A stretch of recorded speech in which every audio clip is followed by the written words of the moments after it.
Ang mga residente sa isang barangay sa Macabebe, Pampanga ay nagimbal nang matagpuan pong naliligo sa sarili nilang mga dugo ang isang mag-anak doon. Detalye po, alamin po natin sa pagbusisi ng Kilos Pronto Crime Desk.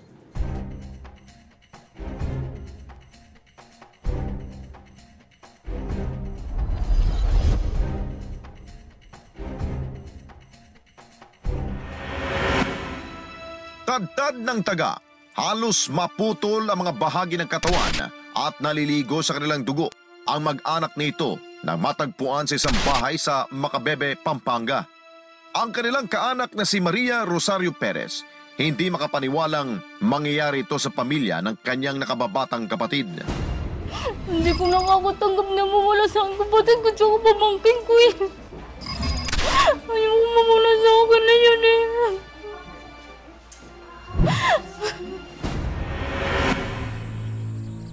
Ating gabi noong ika-11 ng Enero taong kasulukuyan, brutal na pinagtataga hanggang sa mapatay ang pamilya Perez sa tinutuluyan nilang kubo sa sitio Parcela Binasal, Barangay Consuelo, Macabebe, Pampanga.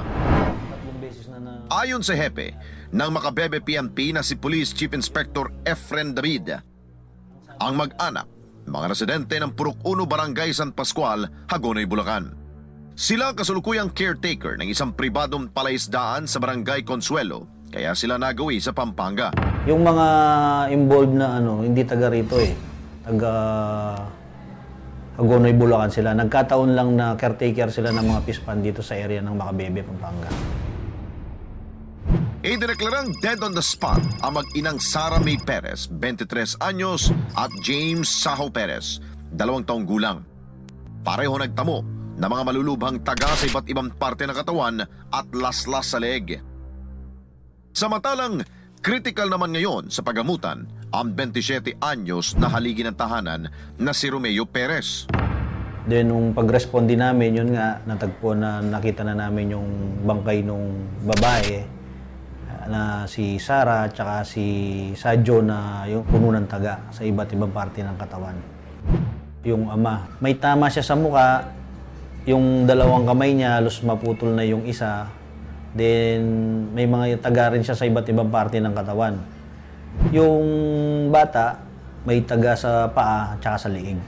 Si Jojo sa liig din at saka sa mukha. Sino nga ba ang sospek sa karumal-dumal na pamamaslang nito? At ano ang nagtulak sa kanya upang isagawa ang naturang krimen?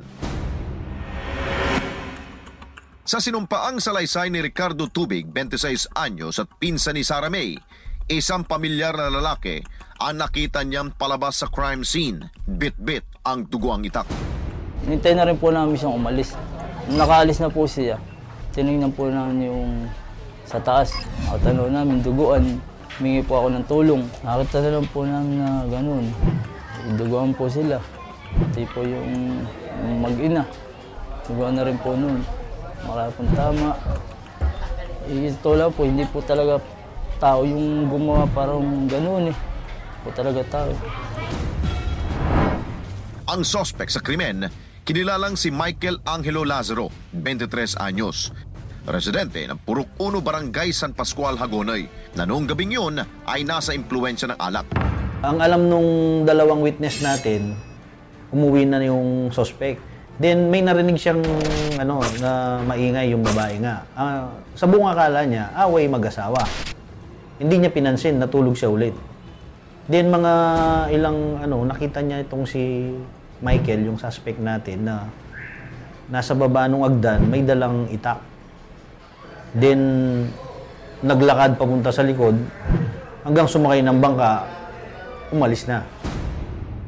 Si Michael, ninong pa ng batang biktima na si Sadjo, bagay na hindi matanggap ni Rosario. Talagang nilakasan ko po yung loob ko, hinarap ko talaga po siya. Talagang pag nakakita ko po siya sa kulungan, minumura ko na po siya. Talagang sinusurot ko po siya. At kaharap yung magulang niya at asawa niya, minumura ko po siya. Hindi ko po tanggap na wala yung dalawa sa akin. Dahil na rin sa mga pinagsama-samang salaysay ng mga testigo at nakaligtas na biktima, nadakip si Michael at kasulukuyang nakapit ngayon sa Macabebe Municipal Jail. Eksklusibong nakapanayam ng Kilos Pronto Crime Desk ang suspect na si Michael. Pero mariin niyang itinanggi ang mga paratang sa kanya. Talaga sir, alam mo ano yung nangyari. Kaya di ko umagawa sa kumpare ko yun. Dagdag pa niya, matapos daw ang inuman nila, agad siyang pumanhik sa kanyang kubo at nagpahinga. Ang naalala ko lang, kaluna ko naalala, kasaduyan ako. Doon ako natulog. Pagising ko, kasaduyan pa rin ako. Kasi nagbukas ako ng prinsa. Maya-maya, dumarating yung mga polis. Sinalubog ako. Pero sa bawat krimen, may naiiwang ebidensya. Base sa report ng mga responding pulis, nakita nila si Michael na naglalaban ng mga duguang kasuotan at hinahasa ang ginamit na itak. Pinalo up namin, sumakay kami ng bangka, pumunta kami doon sa kabilang kubo. Then nung hawak na namin siya, patay malisya pa siya kasi ang ginawa niya, nilabahan niya pa yung mga damit niya, yung suot niyang damit pong gabi. Then yung itak, inasa pa niya para maalis siguro yung mga blood stain doon sa itak. Kasulukuyan, balot pa rin ang paginagpis ang buong pamilya Perez sa sinapit na mag-anak. Kaya't kahit na nakakulong na ngayon ang suspect, para sa kanila, hindi pa rin ito sapat sa ginawa niya sa mga biktima. Kako ginawa mo yun sa kapatid ko, bakit ano ba ako ginawa sa iyo at kinano mo siya? Kung kako ko lalaki, papatayin ka ako, takat ka ako, kung makulong din yan, ba't kako ginano mo yung kapatid ko? Saka pamangking ko. Kasong double murder at frustrated murder ang kakaharapin ngayon ng suspect na si Michael. Dito naman, Ben, sa Kilos Pronto Crime Desk pong hangad po namin dito ay mabigyan pong solusyon at masolve po ito pong krimen na inyo pong natunghayan. At masintabi rin po tayo sa mga ka-KP, yung inyo pong napanood. Baka meron ho kayong napansin sa prime time mo natin, alas 7 hanggang alas 8.